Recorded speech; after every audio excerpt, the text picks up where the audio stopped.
Hello, and this is Polarized Light Microscopy in Archaeology. And this is Lecture 3, Crystal Systems, Crystallographic Axes, Crystal Habit, Twinning, and Mineral Classifications. So, you've seen this before. You've probably seen some of the slides from this lecture in the last lecture, but don't forget that was trying to show you everything in one lecture. So in this lecture, we'll be starting to break down some of the things we talked about in the last lecture into more digestible lumps. And some of these things I will be repeatedly telling you in the hope that you will learn it. So, of course, you know by now that this all comes from taking samples, making them 0.03 millimeters thick, looking at them down a polarized light microscope, and having certain inclusions having the light refracted. That's how you see them, is because the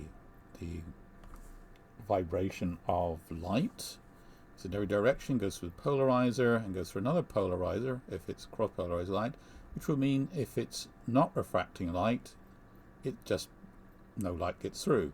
And so the refraction is a very important aspect of identifying the things you can see in the thin section.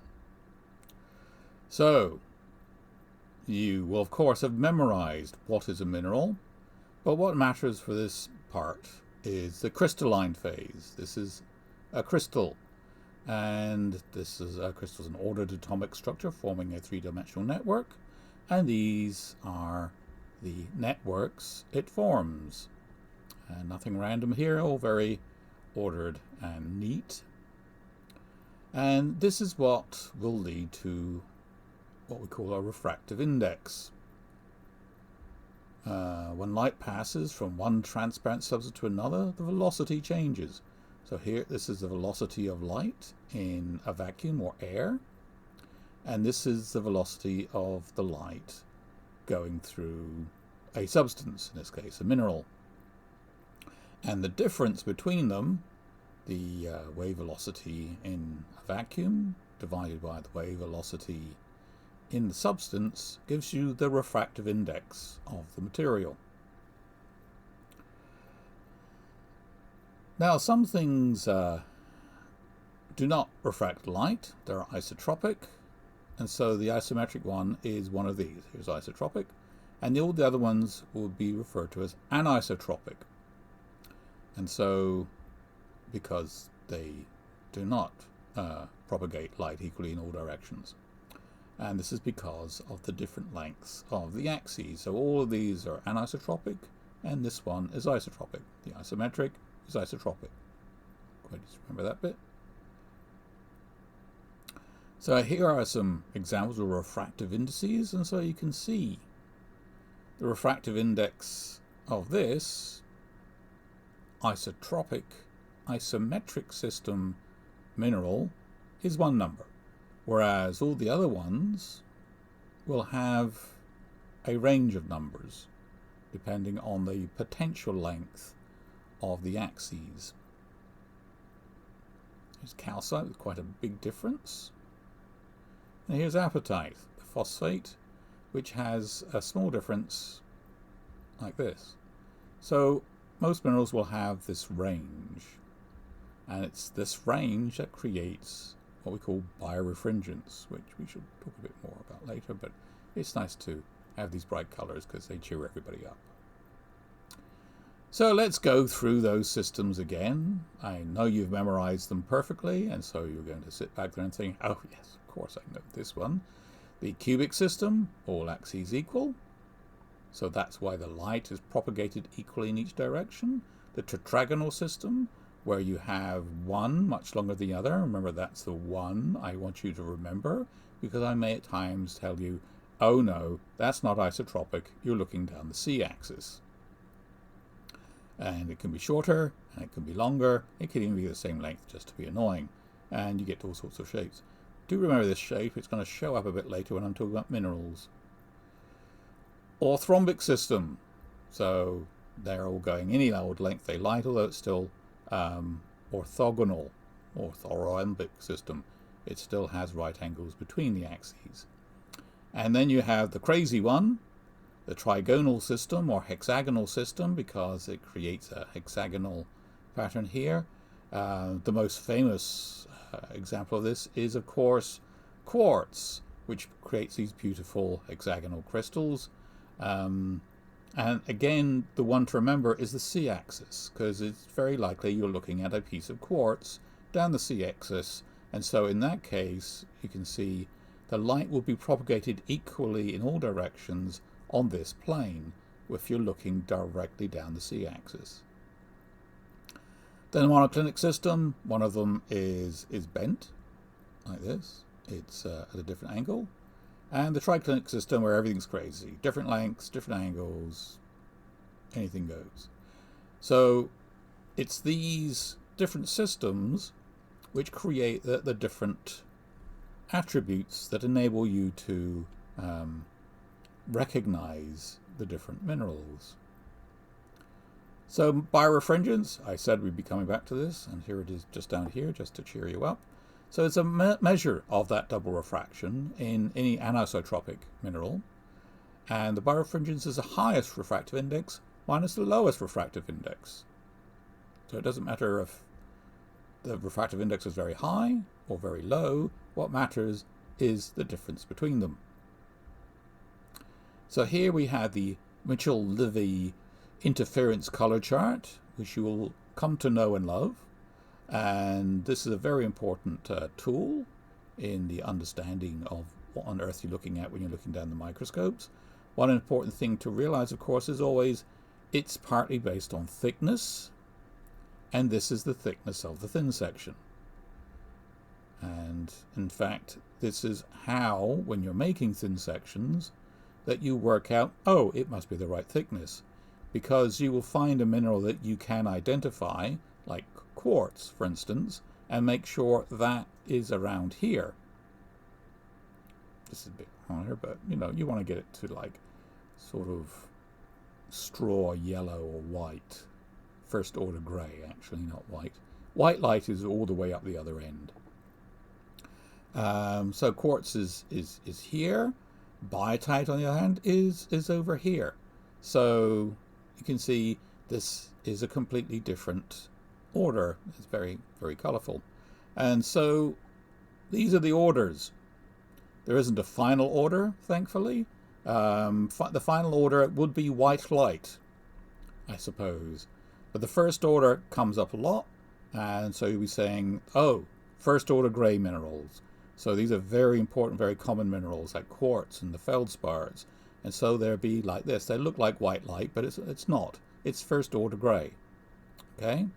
Then there's a second order. Typically, the second order is less important than the fact that it's not first order grey. It's some crazy colour, like this mineral here. And so these crazy colours are what is a second, third order, like higher order birefringence, rather like the biotite you see, which is, you know, between here and here. And other than the first order and the second, third order, maybe fourth order minerals, is the very, very high birefringence minerals, like the carbonate group, which are so high, and they're going to be right off here, you see. They're not even getting to 0.03. This is probably the levels of carbonates. That's probably what this is here for.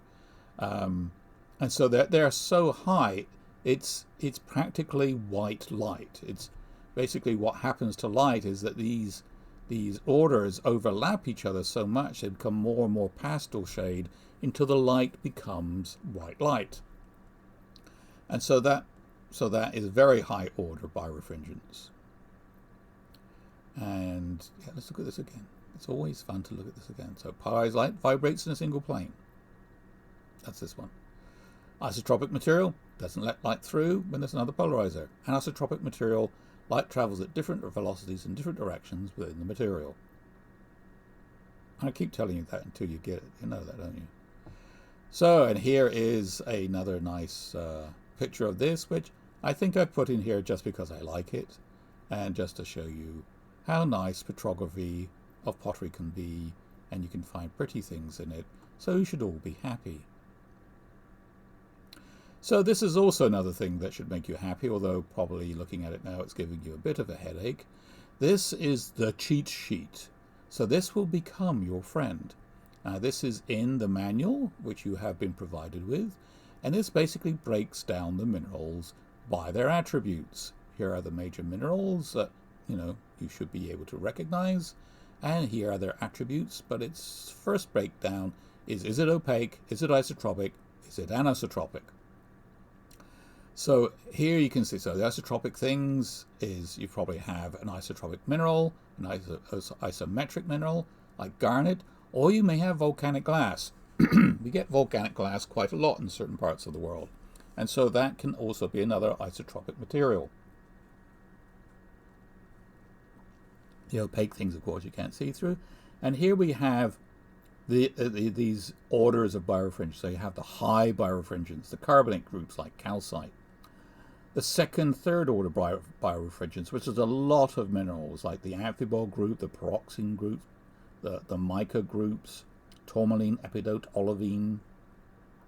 And then there's the first order birefringence, which is all these other also very important groups: quartz, the feldspars, orthoperoxines, and also phosphates, for which you need all these other attributes like pleochroism, cleavages, and things like that tell you what you're looking at. Here is the twinning. The feldspars will either have no twinning, but if it has no twinning, it has a cleavage, which enables you to tell the difference with quartz. Isn't that exciting? And of course you have refractive index, which is the difference in refractive index. You have relief, rather, is the difference in refractive index between material and the mounting medium. So this has low relief and this is high relief. And the difference is the difference between the refractive index and the mounting medium, which is about here. And so things up here will have high relief and things down here will have low relief. And of course the carbonate has such a range, it will change as you rotate the stage in plain polarized light. So crystal habit's quite important. You have euhedral minerals, you have to remember that, equant. So this is actually equant euhedral minerals. You have prismatic, which is longer, acicular, which is even longer, these are acicular, and tabular, which are like tables. So you might get them one side there like this, but then you could orient the same mineral in a different direction, and it will be like a big area. The micas often do that because they are big flat minerals. So if you look at them sideways, they could be flat like this. If you look at them from the top, shall we say, along the c-axis, then they will be very large areas. Although that's actually micaceous. Although you can have like big tabular bits of biotite as well. So twinning. Twinning is another important attribute. I showed you this in the last lecture, and as I said, you don't need to remember why twinning is. You just need to know what it looks like. Here's a simple twin, and it's a mineral called sphene. This is more twinning. This is in a pyroxene. This is another simple twinning, more complicated twinning. This is called zoning, which looks a bit like twinning, but this is from when these crystals are growing in molten rock. So this is an igneous rock, and this rock has developed from a melt in which these crystals have grown, forming the zoning. This is also zoning, but also looks like twinning. So that brings us to the mineral classifications. Now this is very important and is named after this person called Dana. That would not be Dana Scully, that would be James Dwight Dana, who was a very important mineralogist in the 19th century. Although they do look very similar. They both seem to pout, they both have quite big noses, and they both seem to have side parting and quite nice long hair. But other than that, I don't think they're related at all. So this is based on the bonding between the different elements. The Ionic bonding, containing alternating cations and anions. Remember the cat and the onion? The cat. And of course you remember also that the cat is like a cat video and makes you happy or positive. And the onion makes you cry, or unhappy, negative. So the anions on the right, and the cats on the left. So cations of philosopher are positively charged, anions make you sad and are negatively charged, and electrostatic attraction keeps the atoms together. In Dana's classification, you can form them into large groups based on the anionic bonding. And this starts with native elements, which are just basically one element, theoretically, like things like gold. These are not very important pottery. We aren't like digging gold out of our pots, or any other archaeological application I can think of. The sulfides, again, very important materials, very important source ores, but actually not important in pottery. And you would have to use reflected light to see them anyway. Then there's the oxides, like the iron oxides, the aluminium oxide corundum, very important. Very hard mineral, very important for grinding things. Cassiterite, tin oxide, very important source of tin, and also completely irrelevant to pottery. This is because all these things would just be opaque in pottery, and that's all you would call them by. So here we actually have a nice opaque, you see, and there's lots of opaque here. This is actually a basalt with what is known as a Phenocryst, which is not a word I need you to remember necessarily, but these Phenocrysts, that's a pH, pheno, are these large crystals which are the first things to form in a melt. So this again is an igneous rock. This is a volcanic igneous rock known as basalt, which I'm sure you've heard of. These are pyroxene crystals. You can see the two cleavages. Okay. And in it is an opaque. Now, I would confidently hypothesize that this is the iron oxide magnetite, because in this environment, that would be the iron oxide you would get. In basalt, you will have a lot of plagioclase. Here are these long feldspar crystals.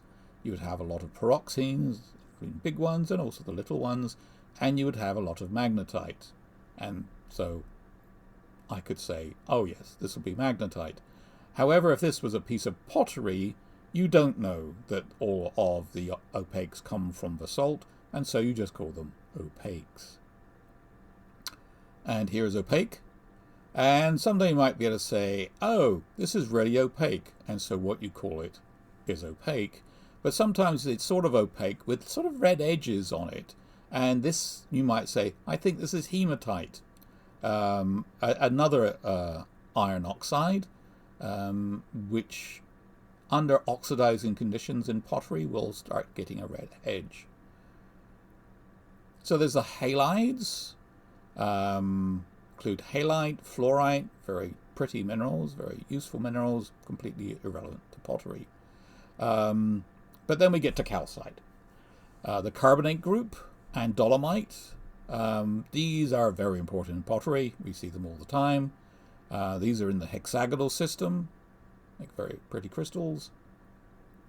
And one of the reasons these are important is because they're very common rock-forming minerals, particularly sedimentary rocks.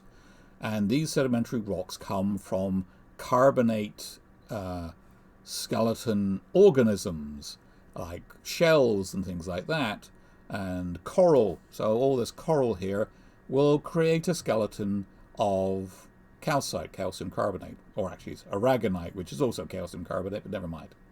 And this organism will die, and its skeleton will fall to the bottom of the sea. This white sand you see here is probably actually the crushed and broken skeletons of carbonate-bearing organisms, and is the beginnings of the foundation of a limestone, which eventually will be buried further beneath the ground, beneath the earth, and become a solid rock. And so here you can see a very fossiliferous limestone with these carbonate shell organisms still quite visible in them. But as time passes, it may become indurated into a non-fossiliferous limestone. This is actually probably a metamorphosed limestone called marble, because it seems to have some other mineral developing here which wouldn't just be floating around in a limestone. So marble is also very interesting material, which again has been the subject of petrographic analysis studies. People are very keen on marble in the Mediterranean, where they make a lot of statues of it. And where this is the Mediterranean here. This was the Mediterranean before about 60 million years ago, when Africa and Arabia smashed into Eurasia. And you can see this is a big, wide, shallow sea in which carbonates are being deposited, limestones are being formed. And this is Greece. See, Greece is here. But Greece wouldn't actually be this lump of continent floating around. It would actually be the ocean bed, covered with carbonate deposits, which then was slammed into Eurasia, turned into mountain chains, and metamorphosed into marble, and other things as well, of course. So, yeah, so that's calcite, very important. And here it is in some pottery. And here you have two different types of carbonate, probably both calcite. Mycrite is what you call this, or Mycritic Carbonate. This is like a fine-grained material, like a fine-grained limestone, something like that. And these are big crystals, and so you can see it is forming cleavage fragments. So calcite has a very well-developed cleavage, and you can see it's breaking into these cleavage fragments. And so because these are actually big crystals of calcite, we call it sparry calcite. Spar is a type of crystal. And so these big bits of crystalline calcite, you see how very angular they are, would have been a rock which was crushed to add to the pottery. This is actually a cooking pot, and adding calcite to cooking pots is a very good idea, because it tends to have the same thermal properties as the pottery. It will expand and contract at the same rate as pottery, and so having calcite in your cooking pot is a good idea. So we'll see that a lot. Then there is dolomite, calcium magnesium carbonate, which isn't a sedimentary deposit. It's something which sort of develops after the limestone's been deposited, and slowly magnesium-rich waters pass through the rock, depositing calcium magnesium carbonates. And these are very difficult to tell the difference between in, say, a piece of pottery. But how the dolomite develops is as these rhomb shape, these crystals, which develop within, this is pink calcite. It's pink because it's been stained.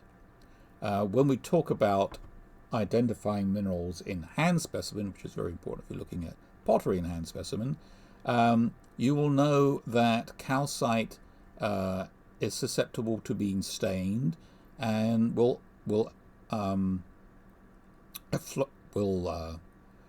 go all bubbly and start to dissolve if you put it in hydrochloric acid.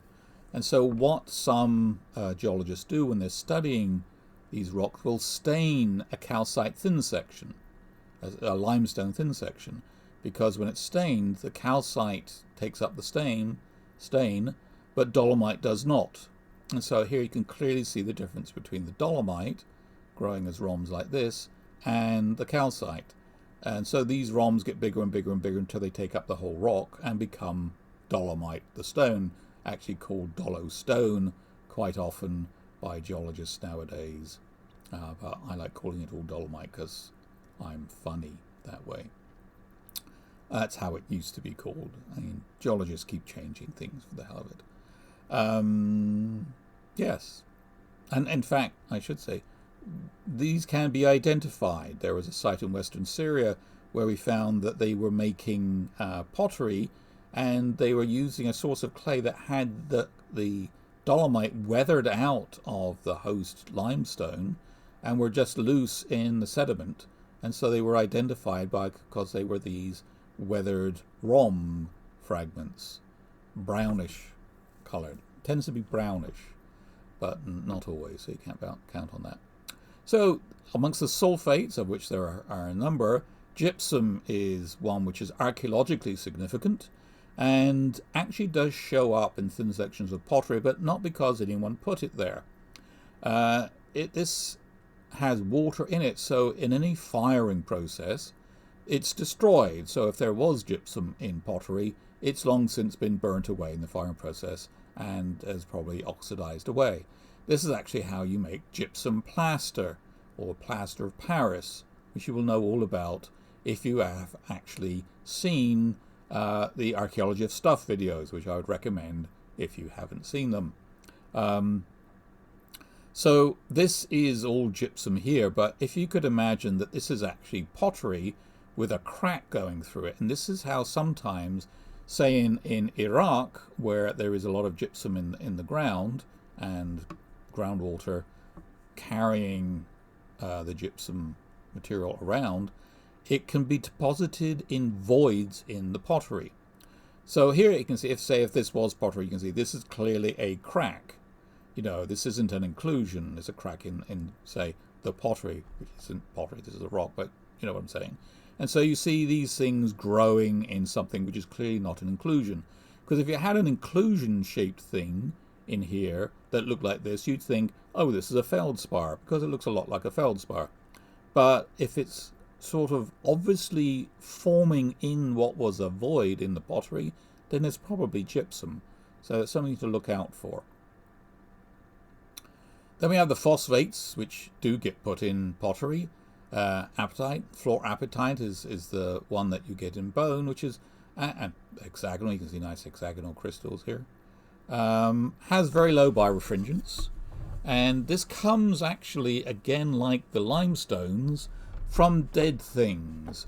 In this case, dead bony organisms with internal skeletons like this fish, or in fact, like you and I. And so when all these organisms with bony skeletons died, their materials also fall to the bottom of the sea. And so it doesn't form like massive thick beds, but it can form, especially if you get like a whole bunch of dead animals together, form these entire beds filled with phosphate. And that's what you can see here. In fact, some of these are actually also the remains of bone. You can see these. This is a section of a bone. This is a bit more elongate bit of a bone.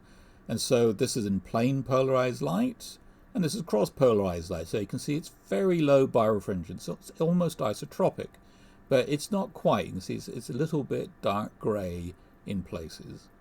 And so that is a phosphatoid. This type of rock is known as a phosphatoid rock. And you see the matrix is all calcite. And so you can see here in cross-polarized light, it's very pale pastel shades, or almost like white light. But it's not quite white light. It's a bit pink in places.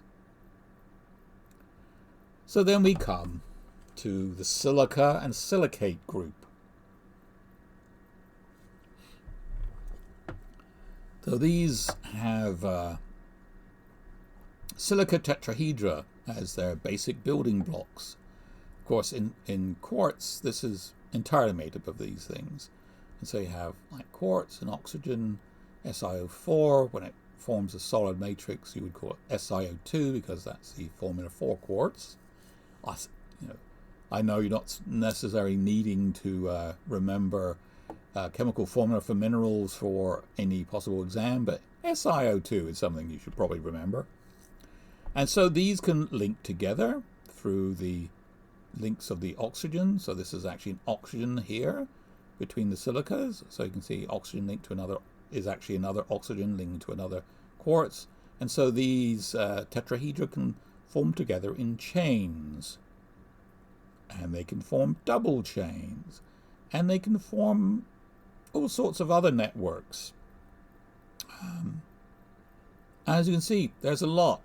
So you get lone tetrahedra, double tetrahedra, rings of tetrahedra, chains of single chains, double chains, but Phylo Silicates, sheets of them, and you can also get 3D from it. This is the only one I will ever suggest you should memorize, the Phylo Silicates. And this should be moderately easy to remember because we all like phyllo pastry. I can't imagine anybody not liking phyllo pastry. So just think the silicate that is good to eat and comes from like the Mediterranean, Greece, the Middle East sometimes. And so Phylo Silicates are very, very important because they include clay minerals. Clay minerals are Phylo Silicates. And so when we talk about clay minerals and how they make pottery, which is quite important when you're an archaeologist studying periods in which they make pottery, it's important to understand that it's a Phylo Silicate, and that has reference to its structure, which has why pottery is the way it is, which we shall come to a bit later on. So silica, just silica, is quartz primarily. And so you have macrocrystalline varieties, which are hexagonal and often makes a strange orange-shaped noise. And you have the cryptocrystalline varieties, like chalcedony, or the chert group, like flint is also related to chert.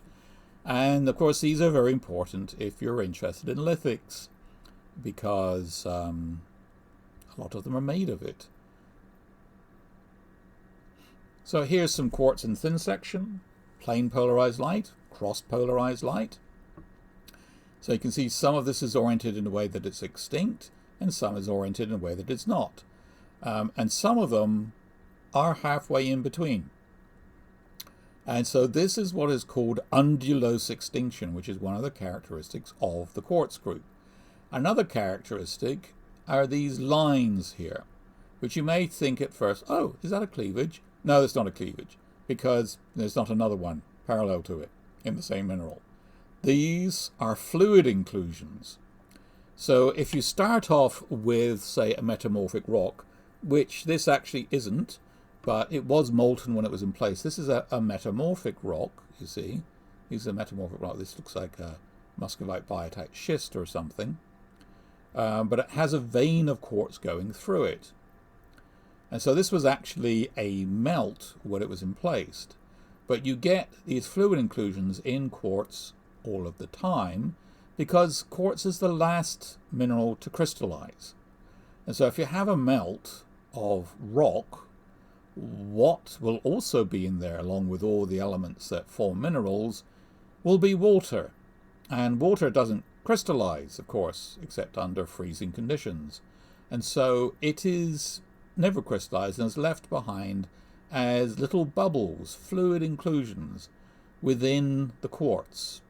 And so when you see fluid inclusions, little bubbles, usually in lines going across the mineral, you're looking at quartz. So this must be quartz. It also has no cleavage.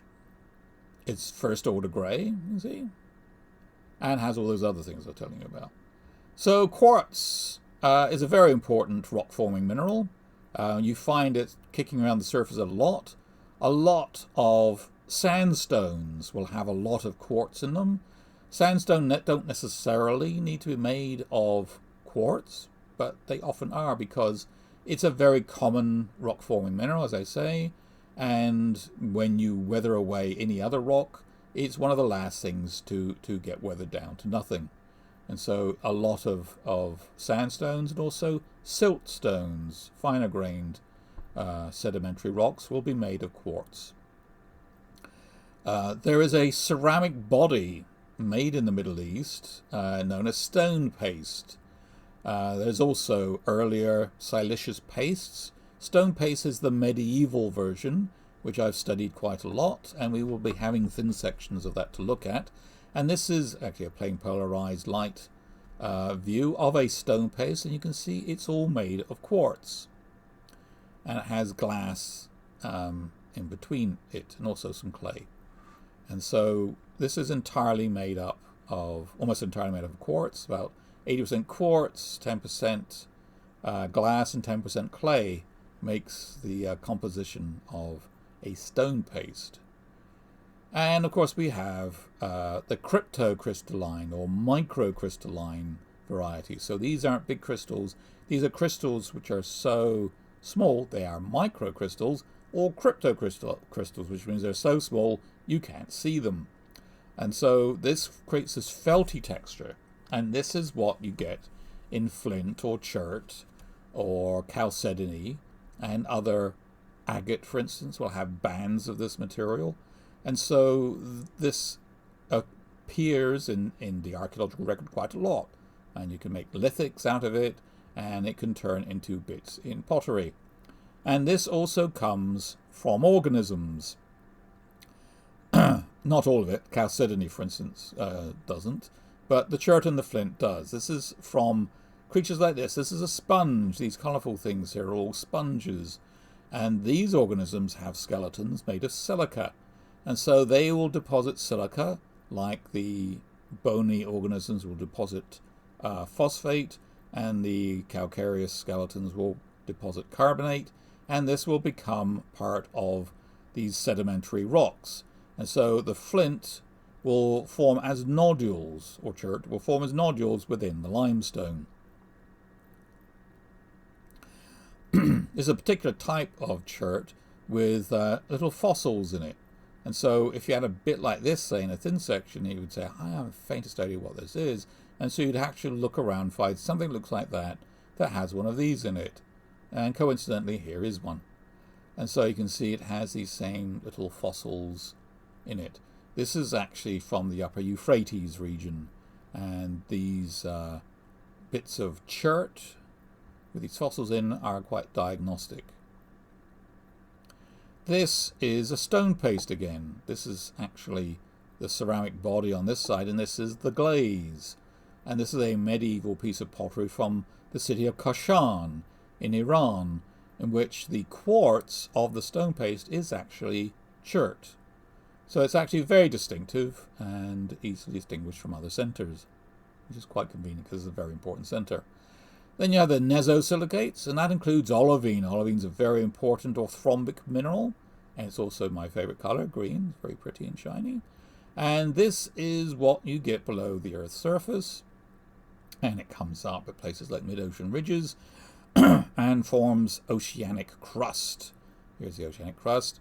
And if you need to know what oceanic crust is, please do go look at the Archaeology of Stuff videos, and which was the prerequisite for this course, so it would be a good idea to know what I'm talking about in such instances. So oceanic crust at these creative margins will have basalt at the top where it cools rapidly, and underneath will have coarser material, and right at the bottom will have bits of the magma itself, which is mostly this stuff, olivine.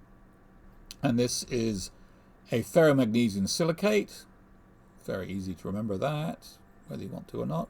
And it's very important in rock types. These are igneous rocks, and you can see the minerals largely define what the rock is. Rocks are made of minerals, and these minerals tell you what type of igneous rock it is. So olivine is definitive for the ultramafic group, like peridotite and dunite, which are not particularly common rock types, but do occur, and we do get olivine in pottery. We get zircon sometimes too. The zircon silicate, Tetragonal System, very high relief. As you can see, it's like very, very high relief compared to this material around it, and really sticks out. It's a very hard little mineral, but quite common. It forms these little tetrahedra, and very distinctive, and you can see them quite clearly, and we do find them in pottery occasionally. Students are often quite excited to find them and say, oh, what's that? It sticks out so much, and it's euhedral, and it's probably a zircon. And zircons are very important in geochronology, because they have uranium in them, and they're so tough it can get weathered right out of this rock and end up in a sandstone somewhere. And the earliest fragment of the Earth that we have is the primeval zircon, which had been weathered out of a granitic rock or something and probably metamorphosed and put into a sandstone and kicked around for the millennia and ended up having uranium lead dating put on it and dated to being really, really, really old. Then we have the Garnet Group. This is a type of garnet called grossular, and so it's here because it has a simple chemical formula. And many garnets have such a long formula that it will go off the screen, which is kind of pointless. But you can see it's an aluminosilicate, and this one is a calcium aluminosilicate. And all the garnets are isometric, and so are isotropic. So we are in cross-polarized light, here we are in plane polarized light. This is a very common metamorphic mineral. Here you can see it in a muscovite schist. You can see colorless. There's a bit of biotite here as well, I think. You can see it's largely colorless in plane polarized light, and second, third order birefringence in cross-polarized light. I think there's some quartz in here too. This is another nice mineral. It's known as sphene to people who like old mineral names. A lot of geologists nowadays insist on calling it titanite because it's a calcium titanium silicate. But titanite sounds like, I don't know, a villain in a Marvel movie or something, whereas sphene is such a cool word that I like it. Anyway, so occasionally we get this in pottery because, like zircon, it hangs around a lot. It's quite hard, can get weathered out and moved around. It's very distinctive brown, very high relief, and pleochroic. Oh, okay, it's not. And you can see it's dark brown here and light brown here. So if you rotated the stage, this would probably turn light brown and this would turn dark brown. You can also see twinning and very distinctive shape again. You see monoclinic crystal system. So epidote, got a lot of stuff in it. Hydrous, monoclinic, pleochroic. This is very distinctive pleochroism, and this one I know I have the pleochroism. You can see. So it has this rather ugly shade of yellow. Very distinctive, and when you see this ugly shade of yellow, you'll say, oh dear, what is this? And of course then you'll say, oh no, I know what this is epidote. And so this we get in pottery, particularly in the Tigris-Euphrates basin, and you will be looking at pottery from Tigris-Euphrates basin. So you may see this unfortunate yellow in this mineral and think, oh, I bet you that's epidote. Epidote's very important in metamorphic rocks. So the thing about metamorphic rocks, they are rocks. They get heated up and squished. So pressure and temperature are the two variables that define the different types of metamorphic rock. As you can imagine, I'll be talking about metamorphic rocks a lot more later on. And here, epidote, you see epidote here, epidote there, is sort of in this grade of metamorphism, somewhat higher temperature and somewhat higher pressure, sort of middle-ish. And so if you find epidote, you know it's weathered from a metamorphic rock of this grade of metamorphism. Then you have the cyclosilicates, which include tourmaline, which is a chemical formula which of course is on the test, and you must memorize this precisely. Just joking. One thing you might want to remember is that it has boron in it, which is not a boring element at all. Boron makes tourmaline, and tourmaline is a lovely thing. It makes very nice crystals, as you can see, and they're very pretty ones, and you can like make jewelry out of it and stuff. Hexagonal system, you can see nice hexagonal crystals. And it's not just attractive in real life, but it's attractive in thin section too, because it makes these lovely colors, and in plane polarized light is what is known as dichroic, not just pleochroic, but can actually have a number of different colors. It's really cool. And we do get it in pottery. This is actually a euhedral inclusion of tourmaline. in a piece of pottery from the Zagros Mountains in western Iran. Then we have the Proxima Group. Okay, complex ferromagnesium silicates. So, yeah, complicated. And, of course, you can have end members of iron-rich, magnesium-rich, and calcium-rich, and things in between, making different minerals that are found in different environments. Diopside, for instance. Here, calcium magnesium silicate, nice green color. Augite or augite, I don't know which is the correct pronunciation. I think I've heard both from geologists. Also quite important. And we have the orthorhombic peroxines, the orthoperoxines, and these are somewhat different. All peroxines are high relief and, yes, are pleochroic. Two cleavages at 90. So all peroxines have two cleavages at 90 degrees. So you can see the cleavages. One tends to be better than the other one. And they will often be pleochroic. So this is a pleochroic orthoperoxine. It's a bit more common in the orthoperoxines than the clinoperoxines. What you're mostly looking for is high relief and two cleavages. And then we have augite. Clinoperoxine, quite complicated. Also pleochroic, again two cleavages at 90 degrees. And you can see it has quite nice twinning and zoning, and it's quite nice. You get this a lot in basaltic rocks, basic rocks, mafic rocks. That's the same thing, different words for the same thing. This is a gabbroic rock, so this is something that developed below the surface. There's a big peroxine in it. And these are plagioclase inclusions, crystals rather, it's not included, it's making it. This is an inclusion. This isn't a piece of pottery. This is a piece of pottery from the Yemen. And this is the slip, this is the glaze, and this is the rest of the world. And here is a clinoperoxine. You see, high birefringence. No. High refractive index. Yes. And twinning and cleavages. So, yeah. And again, peroxines are very important rock-forming minerals, which are quite definitive of the mafic and ultramafic group. Okay, so gabbro, basalt, have a lot of these in them. Jadeite is a clinoperoxine.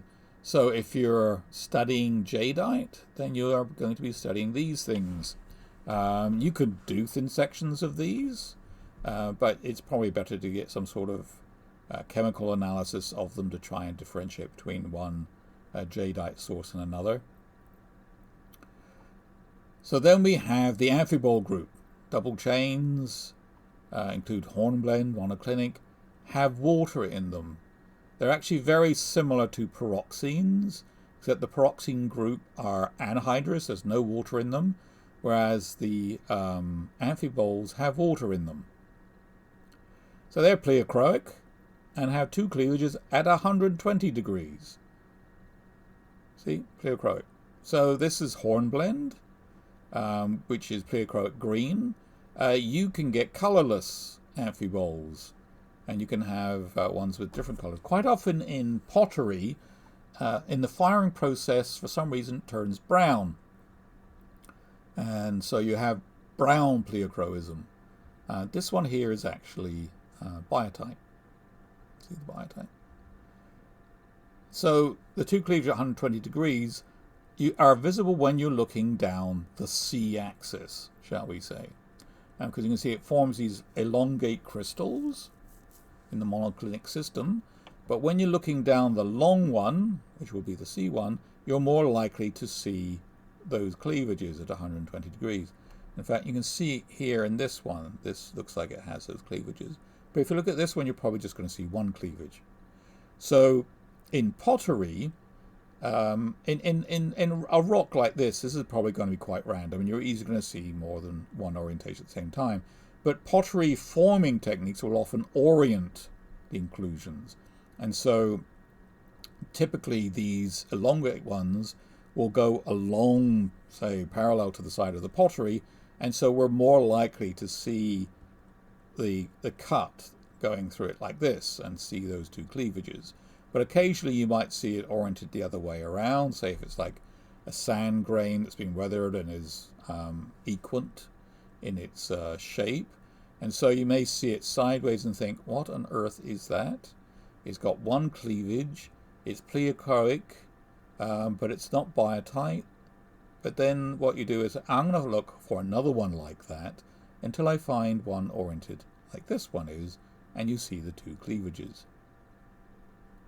So here we have amphibolites made of amphiboles.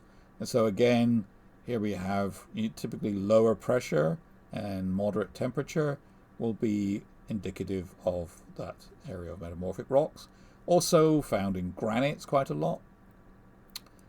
This is a particularly important type of granitic rock from Aswan in Egypt, which we find all over the Mediterranean. The Romans moved it around a lot and did all sorts of mischief with it. The ancient Egyptians just tended to keep it to themselves. Nephrite, the type of, shall we say, jade used in ancient China, is an amphibole. So jadeite is a peroxine, nephrite is an amphibole. And so things like burial suits and other neat things found in ancient China are a nephrite and not actually jadeite, although you can call them all jade because that's what people call them. So then we come to the Phylo Silicates, and of course important rock forming minerals are the Mica group, including muscovite, hydrous. A lot of Phylo Silicates are hydrous, possibly all. I just think, coming off the top of my head, I think they seem to be mostly hydrous. Luminous silicates, plain polarized light, cross polarized light. So in plain polarized light, the muscovite is colorless, and in cross polarized light, it's second, third order birefringence. Because it's a phyllosilicate for creating these sheets, it has very well developed cleavage, and it tends to not create very long crystals in this direction. It tends to be these platy type inclusions like this. This is actually a metamorphic rock. And then we have biotite, and this is different from muscovite in that it has magnesium. It's the Ferromagnesium mica. There you go. And this is pleochroic, brown pleochroic. Another thing, this, if you look carefully here, which you will see in pottery when you start finding biotite, because it has a strange twinkly extinction, and it's like when it goes into extinction, little in cross polarized light, it'll have these little bits that are not extinct, like stars at night. So it's twinkly. And so this is a very distinctive of the mica group generally, and is a bit more visible here because this is biotite, but it's true of the muscovite as well. Another thing you will notice here are these things. Now these are quite interesting. These are probably zircons. As I was telling you, we often have uranium in zircons. And so when you get a zircon inside this rock, it will be radiating the rock around. And so you have these things known as halos, pleochroic halos. And so again, that's quite distinctive of the micas. And here is, of course, biotite in a piece of pottery. And we have serpentines, quite a lot of them. I won't worry too much about them. But they're magnesium silicates with water in it. Magnesium silicate with water in it, yes. And so these are related to olivine. So you can see olivine being formed, as I showed you earlier on. And this turns into serpentine. And it's very important because this happens a lot. Olivine isn't very happy on the surface. And so when this gets squished up and pulled to the surface, it tends to be metamorphosed to serpentine or altered to serpentine. And when this happens, you will have serpentine, magnesium silicate with water in it, and isolating out of it will be iron. And so you'll have large reserves of iron associated with the serpentine. You also have large reserves of copper associated with it here. And this is plain polarized light is green, and cross polarized light is sort of first order gray. And it fires, however, to red. And here you can see the sort of vein. If I go back, you can often see these veins going through it, because this is basically was olivine, and it got altered to serpentine. And this is a part of the alteration process. And so it's more a diagnostic piece than this. So both of these are typical of the Tigris-Euphrates basin, because you have oceanic crust up in the Zagros and Taurus mountains. And so when you see one of these, a good thing to do is to look around to see if there's something a bit more diagnostic with the shearing going on through it. And so that'll enable you to say, oh, these are probably all serpentine then. And you have chlorite, which is also quite complicated, and green, and we do get it, a very important type of rock, and we do get it in pottery, also talc, magnesium silicate. This is steatite, and again we do get it in pottery, and it can actually be fired and becomes instatite. And then we have the clay group, all of these clay groups, minerals, quite complicated. You can slow-mo through that if you like. And these are formed of the combination of silica tetrahedra and aluminium octahedra. And so these all join together to form the structure of these clay minerals. And one thing to notice here, these little things hiding here, and this is water, because if you actually go back, they all have water in them. In fact, most of these Phylo Silicates seem to have water in them. So what happens, particularly to the clays, which are very, by their atomic structure, they can only form very small crystals, they get destroyed in the firing because the water is driven off. And so that's what makes pottery unrecyclable. Here's kaolin. Check it. Just gone forward. Water. And that makes pottery.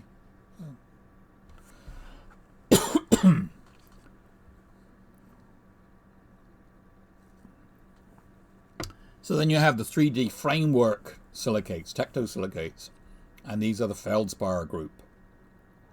This is orthoclase, the pink one. There's monoclinic, potassium aluminium silicate, the potassium feldspar, and this is the pink crystal in Aswan granite. This is actually in Palmyra. That was put here by the Romans, or people who like the Romans and use their rock. And this is an interesting texture you get actually in potassic feldspars, where it has intergrowth with another feldspar. Microcline potassic feldspar has tartan twinning, very diagnostic. Here it is actually in a piece of pottery. This is actually stone paste. And you have the plagioclase, which is a range from a sodic end member to a calcic end member, and most of them are at varying amounts of calcium and sodium and aluminosilicate. This is the white one, and this is what you get in the basic igneous rocks quite a lot. This is a basalt, this is a gabbro, and you get this in pottery because it's a very common rock forming mineral. And so this will have a very distinctive lamellar twinning, and also very important here, this is a bubble. So bubbles are one of the things that tend to freak students out, because they're looking down the thin section and see round things and wonder what they are. Well, they're very likely bubbles. So they're bubbles in the glue between the pottery and you and the cover slip. But here this is a piece of plagioclase, like that. And again, very important rock forming mineral, which defines intermediate volcanic rocks and also various other things. Felsic ones, there's less of it, going down to none at all, and also the same way into mafic rocks. And that's it for that lecture. Thank you.